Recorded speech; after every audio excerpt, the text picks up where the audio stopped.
जय माता की दोस्तों, आज हम माता की पूजा की सामग्री बताएंगे क्या क्या लगती है पूजा में।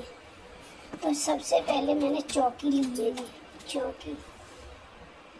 तो इसके ऊपर ये मेरे पास माता रानी की फोटो है। और फिर इसके बाद आप घड़ा के लिए, ये कलश के लिए ये लोटा ले लेना। यहाँ ये तांबे का लोटा ले लो, जो तुम्हें अच्छा लगे। और अगर मिट्टी का मिल जाए तो और ही अच्छा है। जैसे आप बाज़ार नहीं जा पा रहे हो तो आप तांबे का, यहाँ इसमें से कोई भी लोटा यूज कर सकते हैं। एक कलश के लिए है। और कलश के लिए मैंने ये पत्ते लिए हैं। तो ये कलश के लिए ये पत्ते हैं। आम के तो मिले नहीं, ये अशोका के पत्ते हैं, इन्हें भी यूज कर सकते हैं कलश में। तो ये कलश का हो गया। और अभी इस कलश के लिए चावल बहुत ज़रूरी होते हैं, तो ये चावल लिए हैं मैंने। चावल कलश के नीचे भी रखे जाते हैं अष्टदल कमल बनाकर, और चावल ऊपर भी रखे जाते हैं, इसलिए यह चावल भी चाहिए। तो ये चावल हो गए। अभी अखंड ज्योति जलाने के लिए मैंने दीपक लिया है। मैं इसी में हमेशा अखंड ज्योति जलाती हूँ। तो ये अखंड ज्योति के लिए मैंने दीपक ले लिया है। और ये 1.25 हाथ की इस दीपक की बाती है, ये अखंड ज्योति जलाने के लिए है। और इसके बाद कुछ फूल लेना चाहिए। तो माता के लिए ये लाल कलर के फूल बहुत पसंद हैं, प्रिय हैं, तो फूल भी रखने चाहिए माँ के लिए। यह मैंने फूल ले लिए हैं। अब मैं इनके लिए मैंने माँ की चुन्नी ली है। तो ये माता की चुन्नी है, ये मैंने माँ के लिए चुन्नी ली है। एक चुन्नी नारियल में लपेटने के लिए ली है और एक माता पर चढ़ाने के लिए ली। तो मैंने 2 चुन्नी ली है, एक जी चढ़ाने के लिए और वो नारियल में लपेटने के लिए, जिससे नारियल रखा जाएगा। तो ये माता की चुन्नी है। अब मैं माता के लिए, ये माँ का श्रृंगार है, तो माँ को श्रृंगार चढ़ाने के लिए मैंने लिया है। ये माँ का श्रृंगार है। और पीड़ा एक नहीं तो 2 ले लेना चाहिए, क्योंकि माता की 9 दिन पूजा होती है ना, इसलिए।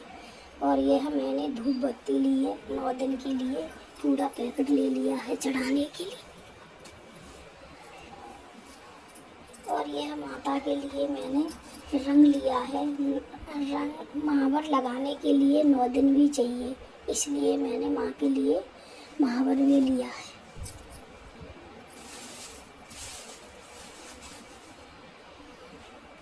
भोग लगाने के लिए ड्राई फ्रूट लेने चाहिए, तो मैंने माँ के लिए ड्राई फ्रूट ले लिए हैं। और मिश्री का भी भोग लगाना है, तो मिश्री का भी मैंने मिश्री भी ले ली है, ये रखी है मिश्री। और बतासे का भोग बहुत ज़रूरी होता है, इसलिए ये मैंने बतासा माँ के लिए, बतासे के बिना तो माँ की पूजा ही नहीं होती, इसलिए बतासे का भोग ज़रूर लगाना चाहिए। तो यह बतासे है।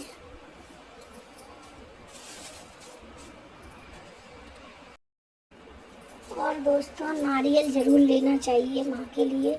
नारियल तो 2 लेनी चाहिए, एक नारियल कलश पे रखा जाता है और एक माता को भेंट किया जाता है, इसलिए नारियल ज़रूर होना चाहिए। और यह मेरा दुर्गा चालीसा है, मैं दुर्गा चालीसा पढ़ती हूँ, इन्हीं का पाठ करती हूँ दोनों टाइम। तो यह मेरी दुर्गा चालीसा की किताब है, तो इसको भी रख लेते हैं सामान।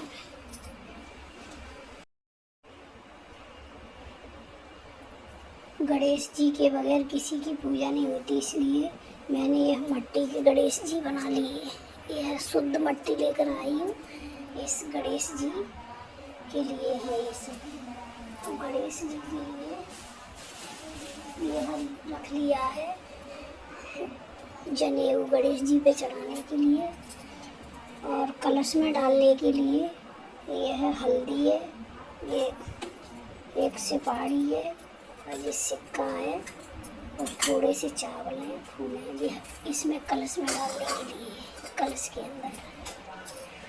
और जवारा बोने के लिए, या तो आप जवारे अगर बोने हैं तो थाली ले लो, थाली में बो लो, और नहीं मैं तो इसी में बो लेती हूँ, इसमें जवारे बोऊँगी। ये मेरे जवारे बोने का है, और इसी में ये हवन के लिए उबले रखे हैं, और ये मट्टी है जवारों के लिए, जवारे बोने के लिए, माता के लिए।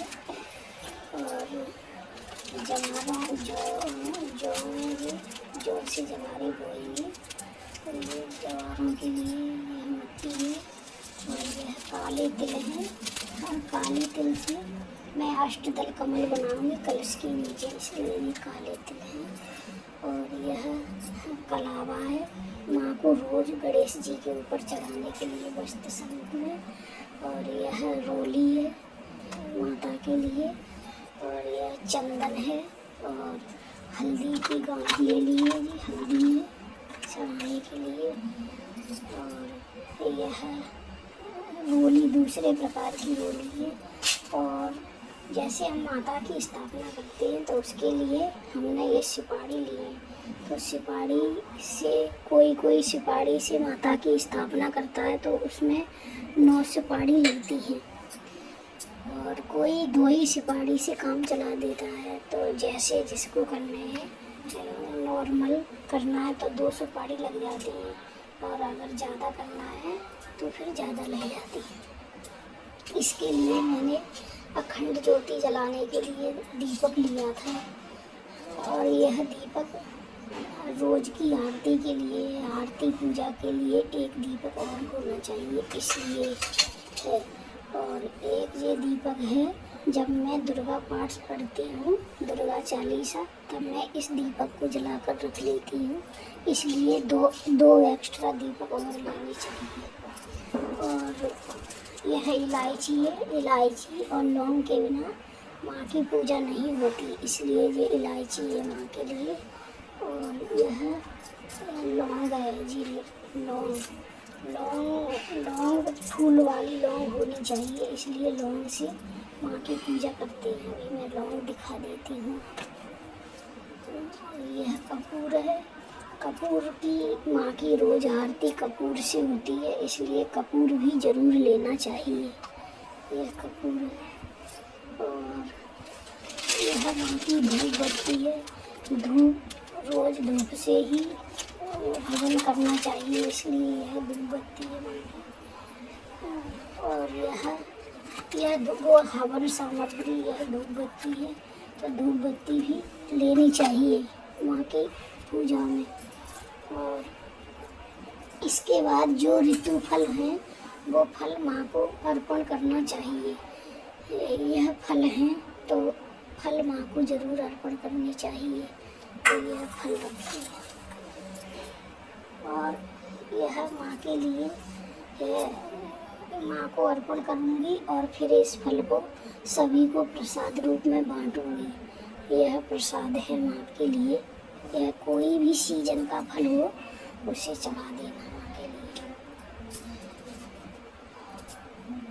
तो दोस्तों, ये हमारी पूजा की सामग्री है, और यह रोज जलाने के लिए बाती हैं। जैसे रोज आरती सुबह शाम करेंगे 9 दिन, तो अलग एक्स्ट्रा बाती चाहिए, इसलिए यह रोज के लिए बाती है पूजा के लिए। और हवन सामग्री मेरी इस डिब्बे में रखी है, इसमें मैंने यह शुद्ध घी है, शुद्ध घी मैंने कैंटीन से मंगाया है, और इस घी से मैं 9 दिन हवन करूँगी, बल्कि 1.5 किलो घी लग जाता है मेरे हवन में। 9 दिन हवन करते हैं, उसमें 1-1.25 किलो 1.5 तक लग जाता है घी, जी माँ का घी है। तो यह पूजा की सामग्री है। और दोस्तों, तो आप यह मैं तो भूल गई है, माँ का कपड़ा है। सबसे पहले चौकी पर कपड़ा बिछाना है, तो यह माँ का चौकी पे बिछाने के लिए कपड़ा है, और यह माँ की चुन्नी है नारियल की, और ये चुन्नी उड़ाने की है। तो दोस्तों, यह हमारी छोटी सी पूजा की सामग्री है। आपको कैसी लगी और आप कैसे करते हैं, हमें भी कमेंट में लिखकर भेजना। धन्यवाद।